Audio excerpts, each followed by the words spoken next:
നമ്മൾ മലയാളികൾക്ക് ഒരൊറ്റ സിനിമ ഡയലോഗ് കൊണ്ട് ഏറെ പരിചിതമായിട്ടുള്ള സ്ഥലമാണിത്. എനിക്ക് പുതിയ ജോലി കിട്ടി മുംബൈയിൽ എത്തിയപ്പോഴും പോകാനുണ്ടായിരുന്ന സ്ഥലങ്ങളിൽ ഫസ്റ്റ് പ്രയോറിറ്റി കൊടുത്തിരുന്ന ഒരു ഇടം കൂടിയാണ്. മറ്റൊന്നുമല്ല, ബോംബെയുടെ അധോലോകമായിരുന്ന ധാരാവി.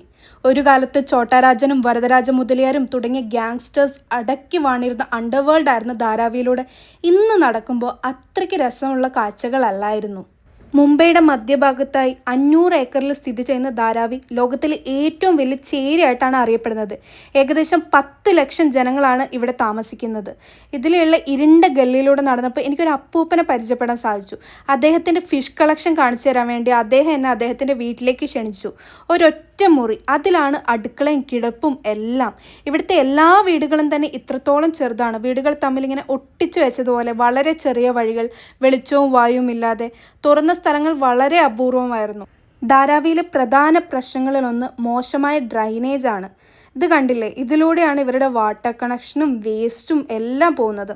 അതും മിക്കതും പൊട്ടിപ്പൊളിഞ്ഞതും. അപ്പം മഴക്കാലത്ത് ഈ ഡ്രൈനേജിൻ്റെയൊക്കെ അവസ്ഥ പിന്നെ പറയണ്ടല്ലോ. അടുത്തൊരു പ്രതിസന്ധി എന്നുള്ളത് ഒരു വീടിന് പോലും ടോയ്ലറ്റ് ഇല്ല എന്നതാണ്. ഇവർ കോമൺ ടോയ്ലറ്റാണ് ആശ്രയിക്കുന്നത്.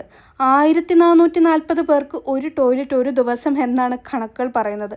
അപ്പോൾ ഊഹിക്കാവുന്നതല്ലേ ഉള്ളൂ ഒരു ദിവസത്തെ ക്യൂ എത്രമാത്രമായിരിക്കും ഒന്ന് ടോയ്ലറ്റിൽ പോകാൻ വേണ്ടിയുള്ളതെന്നുള്ളത്. അതിൽ പലതും ടിക്കറ്റ് വെച്ചിട്ടുള്ളതുമാണ്. ഇതിനൊരു സൊല്യൂഷനായിട്ട് ഇന്ത്യയിലെ ഏറ്റവും വലിയ ടോയ്ലറ്റ് ബ്ലോക്കായ സുവിധ സെൻറ്റർ 111 ടോയ്ലറ്റ് ബ്ലോക്സായിട്ട് ധാരാവിയിൽ പണിതു. എന്നാലും ഇത്രത്തോളം പോപ്പുലേഷൻ ഉള്ളിടത്ത് അതൊരിക്കലും ഒരു പരിഹാരമാവില്ല. എന്തൊക്കെയാണെങ്കിലും ധാരാവി മുംബൈയിലെ ഒരു പ്രധാന എക്കണോമിക് ഹബ്ബ് കൂടിയാണ്. Plastic recycling, leather making, pottery തുടങ്ങിയതിലൂടെ ഏകദേശം 1 ബില്യൺ ഇൻകമാണ് ധാരാവിയിൽ നിന്ന് ജനറേറ്റ് ചെയ്യുന്നത്. ധാരാവി റീഡെവലപ്മെൻറ്റ് പ്ലാൻ ഒരുപാട് വർഷങ്ങളായിട്ട് ചർച്ചയിലുള്ളൊരു വിഷയമാണ്. അത് നല്ല രീതിയിൽ തന്നെ നടപ്പിലാക്കാൻ സാധിക്കട്ടെ എന്ന് നമുക്ക് പ്രാർത്ഥിക്കാം.